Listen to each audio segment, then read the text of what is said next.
जी यही असल बात है। देखिए कंसेंसस में कौमें जिंदा रहती हैं और कंसेंसस में बरूए आती हैं। सिक्योरिटी पे कंसेंसस होता है, अपने कौमी दफा पे इख्तलाफ नहीं होता है।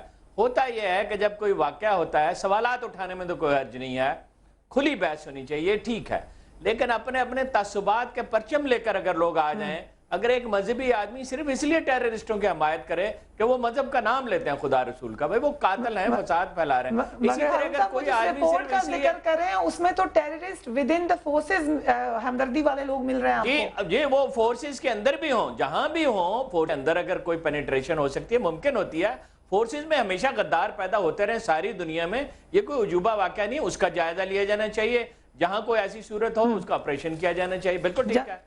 अब ये है कि अब आप हमें ये बताया जाए कि जो अमेरिका चाहता है कर लें, यही सवाल है, क्योंकि ये सेगमेंट खत्म करना है, मोबिलाइज ना किया जाए, ये वक्त साजगार नहीं है, नहीं है, ये वक्त साजगार हम एक लेमैन की हैसियत से कहता हूं, आपका ताल्लुक रहा है फोर्सेस से। मैं एक लेमैन की हैसियत से कहता हूं, मुझे नहीं साजगार नजर आ रहा, हमें बता दें कि साजगार है और क्या तैयारी इन्होंने और कौम को इत्मीनान में लिए बगैर हारून रशीद साहब एज अ लेमैन कह रहे हैं कि नहीं नजर आ रहा, as a former military man आपको ये वक्त साजगार लग रहा है इस ऑपरेशन के लिए? नहीं, मेरा ख्याल है कि जैसे मैंने कहा कि सारे जो है, जो आपकी मिलिट्री लीडरशिप, जैसे मैंने कहा, एक और बात की कि जी ये कोई नई बात नहीं है कि अंदर भी लोग होते हैं कभी कभी, जो इवन कन्वेंशनल फोर्सेस भी जब काम करती हैं, जब कोल्ड वॉर में भी दोनों यूएस एंड सोवियत यूनियन, उनके मिलिट्री ऑफिसर्स बड़े सीनियर रैंक के भी एक दूसरे के लिए काम करते थे। तो ये कोई ऐसी नई बात नहीं है जिसके ऊपर इतनी परेशानी हो। आर्मी में और नेवी में और एयरफोर्स में, लेकिन नॉर्थ वजीरिस्तान का operation is a big thing. नहीं, बट यू नो दिस, इनके अंदर मशीनरी मौजूद है, right from the unit level to the top,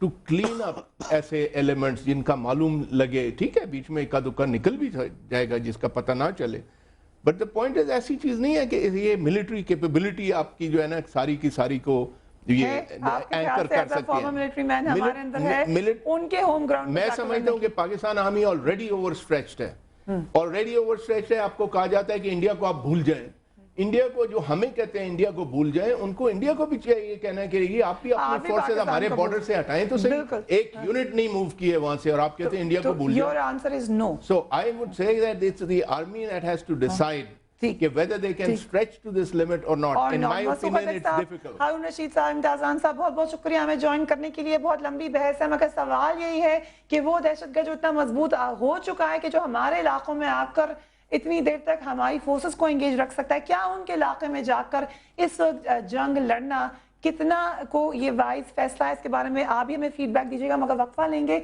उसके बाद मजीद बात होगी। मगर जाते जाते कोयटा में 5 चेचन बाशिंदों के कत्ल के लिए कायम तहकीकाती कमीशन ने आज वाकई के 4 गवाहों के बयान रिकॉर्ड किए। गवाहों के मुताबिक उन्होंने 2 औरतों को खून में डूबा देखा, उन्होंने अपने हाथ बुलंद किए मगर उन पर दोबारा फायर किए गए। इस मंजर को देख लीजिए, मगर वक्फे के बाद मजीद बात होगी। Keep watching news feed.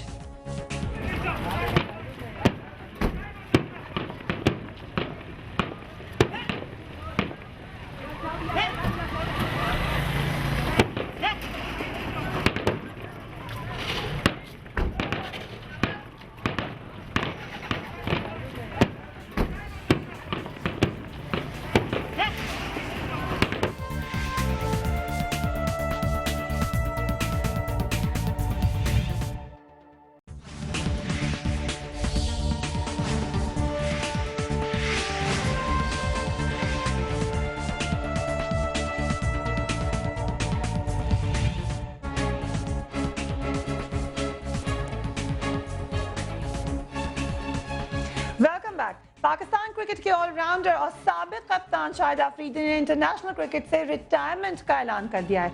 ये फैसला पाकिस्तान क्रिकेट के शायकीन के लिए किसी भी सदमे से कम नहीं, क्योंकि शाहिद अफरीदी पाकिस्तान क्रिकेट के सबसे मकबूल खिलाड़ी समझे जाते हैं और उनकी रिटायरमेंट के बाद क्रिकेट का खेल यकीनन सूना हो जाएगा। शाहिद अफरीदी ने अपनी रिटायरमेंट की वजह क्रिकेट बोर्ड के रवैये को करार दिया है और ये भी कहा है कि इस बोर्ड के होते हुए वो क्रिकेट नहीं खेल सकते। शाहिद अफरीदी ने कुछ अर्से कबल न्यूज़ बीट को एक्सक्लूसिव इंटरव्यू दिया था जब वो इंडिया से सेमीफाइनल खेल कर आए थे। पहला इंटरव्यू हमने उनका किया था, उस वक्त उन्होंने क्या कहा था, पहले वो सुन लीजिए। अच्छा, एजाज भट्ट साहब के हवाले से बहुत से लोग मुख्तलिफ किस्म के तज्जिया देते हैं। एक अहम बात ये कही जाती है कि जिस पोजीशन पे वो हैं उस पर क्रिकेटिंग का ज़्यादा एक्सपीरियंस होना चाहिए। आप क्या समझते हैं ऐसा? आई थिंक एजाज भट्ट साहब काफ़ी अरसे से इस फील्ड में हैं और मेरे ख्याल में वो जो भी डिसीजन लेते होंगे, ज़ाहिर बात है इस टीम की बेहतरी के लिए और इस मुल्क की क्रिकेट के लिए बेहतर डिसीजन लेते होंगे और मशवरे के साथ चलते हैं। और मैंने तो हमेशा उनको देखा है कि देखिए काफ़ी सारे लोग उनको बेहतर तरीके से जानते भी नहीं है। मेरी काफ़ी उनके साथ मीटिंगें या मुलाकातें रही हैं। जो नहीं जानते उनको वो उनके बारे में बड़ी नेगेटिव सोच रखते हैं, लेकिन जो उनको अच्छी तरह जानते हैं वो उनको समझते हैं कि वो जानते हैं कि नहीं जानते उनको? मैं उनको जितनी दफ़ा भी मेरी उनसे मुलाकात हुई है, बड़ी पॉजिटिव किस्म की बातें करते हैं, टीम को बैक करने की कोशिश करते हैं और ऐसे चेयरमैन जो लड़कों के साथ मिल के घुल मिल जाए। इतनी मोहब्बत से, इतनी रिस्पेक्ट से, इतनी तमीज से उन्होंने बात की, मगर आज उन्हीं शाहिद अफरीदी साहब के बारे में कहा जा रहा है कि वो लाउड माउथ है। आज शाहिद अफरीदी कह रहे हैं चेयरमैन और कोच ने क्रिकेट टीम को तबाह कर दिया है और मैं अपनी इज्जत के लिए खेलता हूं, जहां मेरी कोई इज्जत नहीं है वहां मैं नहीं खेल सकता। अब सवाल ये है कि अब शाहिद अफरीदी के बोर्ड से ताल्लुकात कैसे इतने खराब हो गए हैं कि उन्होंने रिटायरमेंट का ऐलान कर दिया है। आज हम जायजा लेंगे कि उन हालात का क्या सिलसिला है जिसके नतीजे में इतना मायानाज खिलाड़ी जिस पर पाकिस्तान के हर शख्स को फख्र है इस तरीके से क्रिकेट के खेल को गुड बाय कहने जा रहा है। पहले देखते हैं ऐमन खान की रिपोर्ट। पाकिस्तान क्रिकेट के मैदान तो पहले ही वीरान हो गए थे, मगर अब लगता है कि पाकिस्तानी शायकीन के लिए क्रिकेट का पूरा खेल ही दिलचस्पी से खाली हो गया है, क्योंकि पाकिस्तान क्रिकेट टीम के साबिक कप्तान और ऑलराउंडर शाहिद अफरीदी ने इंटरनेशनल क्रिकेट से रिटायरमेंट का ऐलान कर दिया है। उन्होंने ये फैसला पाकिस्तान क्रिकेट बोर्ड के नामुनासिब रवैये से दिल बर्दाश्ता होकर किया है। शाहिद अफरीदी का कहना है कि वो मौजूदा क्रिकेट बोर्ड में अपनी क्रिकेट जारी नहीं रख सकते। उनका कहना है कि उन्होंने ऐसी कोई गलत बात नहीं की जिस पर बोर्ड ने उन्हें कप्तानी से हटा दिया। वेस्ट इंडीज के खिलाफ वनडे सीरीज जीतने के बावजूद उन्हें इस वजह से कप्तानी से हटाया गया था कि उन्होंने वतन वापसी पर टीम मैनेजमेंट से इख्तलाफात के बारे में मीडिया में बात की थी। शाहिद अफरीदी को पाकिस्तान क्रिकेट बोर्ड ने इजहार वजू का नोटिस भी जारी किया था, जिसका उन्होंने जवाब भी दिया था। शाहिद अफरीदी को आयरलैंड के खिलाफ 2 वनडे मैचों की सीरीज के लिए पाकिस्तानी टीम में आम खिलाड़ी की हैसियत से शामिल किया गया था, जबकि क़यादत मिसबाहुल हक को सौंप दी गई थी। अफरीदी ने अपने बीमार वालिद की तीमारदारी की वजह से आयरलैंड के खिलाफ सीरीज में हिस्सा नहीं लिया। ताहम उनके ना खेलने की असल वजह कप्तानी से हटाए जाने पर उनकी नाराजगी बताई जाती है। वर्ल्ड कप और फिर वेस्ट इंडीज के खिलाफ सीरीज में कप्तानी के बाद अचानक शाहिद अफरीदी को कप्तानी से हटाया जाना इसलिए भी हैरानकुन है कि उनकी क़यादत में टीम वर्ल्ड कप के सेमीफाइनल में पहुंची और फिर वेस्ट इंडीज के खिलाफ वनडे सीरीज जीती। पाकिस्तान क्रिकेट बोर्ड 2 साल में वनडे टीम की कप्तानी शोएब मलिक, मोहम्मद यूसुफ, यूनुस खान और शाहिद अफरीदी को देकर वापस लेता रहा है, जिससे बोर्ड की कारकर्दगी का अंदाजा होता है। 31 साला शाहिद अफरीदी अपनी जारहाना बैटिंग और स्पिन बॉलिंग के सबब हमेशा शायकीन क्रिकेट के चंद मकबूल तरीन क्रिकेटर्स में से एक रहे हैं। वनडे इंटरनेशनल क्रिकेट में 37 गेंदों पर तेज तरीन सेंचुरी बनाने वाले शाहिद अफरीदी ने 325 वनडे मैचों में 6,695 रन बनाए, जिनमें 6 सेंचुरियां और 31 निस्फ सेंचुरियां शामिल हैं। उन्होंने 315 विकेटें हासिल की, जबकि 107 कैचेस भी लिए। शाहिद अफरीदी ने 43 T20 इंटरनेशनल मैचों में 53 विकेटें हासिल की, जो अभी तक T20 क्रिकेट में किसी भी बॉलर की सबसे ज्यादा विकेटें हैं। शाहिद अफरीदी पाकिस्तान क्रिकेट के सबसे मकबूल खिलाड़ी समझे जाते हैं। उनकी रिटायरमेंट के फैसले से पाकिस्तान क्रिकेट को एक बहुत बड़ा धचका लगा है। शायकीन अपने क्रिकेट के हीरो को अभी पाकिस्तान टीम की तरफ से खेलता हुआ देखना चाहते हैं और उनकी रिटायरमेंट के फैसले को कबूल करने पर तैयार नहीं है। न्यूज़ बीट के लिए ऐमन खान, समा, Islamabad.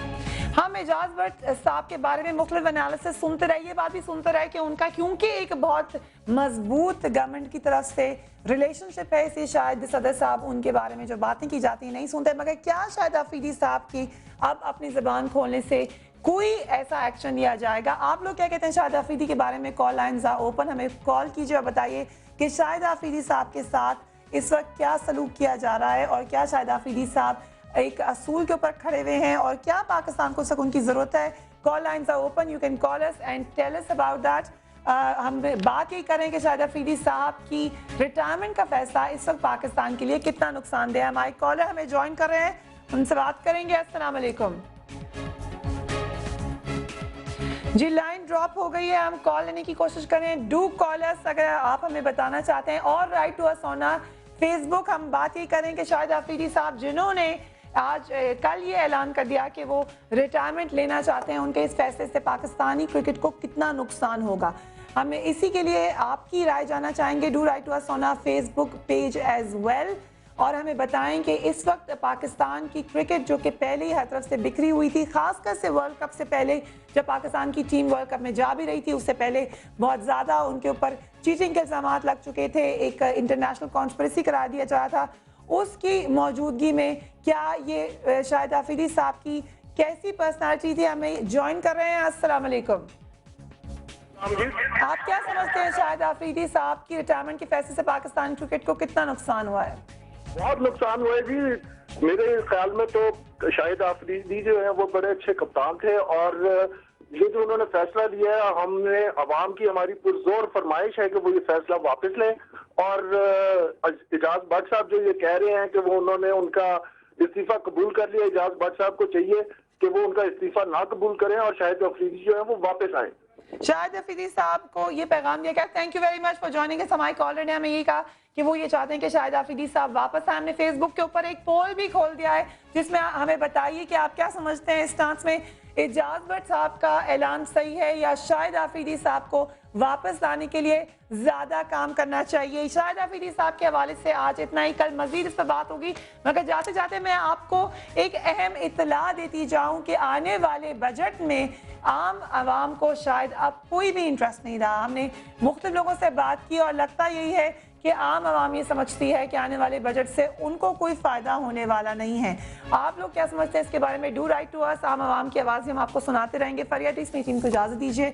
Do write to us on newsbeat@sama.tv, newsbeat@sama.tv। उसके अलावा फेसबुक पर भी हमें ज्वाइन कर सकते हैं ऑन फेसबुक विद फरियाद। This is news beat with फरियाद ऑन फेसबुक। मुझे मेरी टीम को इजाज़त दीजिए। अपना ख्याल रखिएगा। अल्लाह हाफिज़।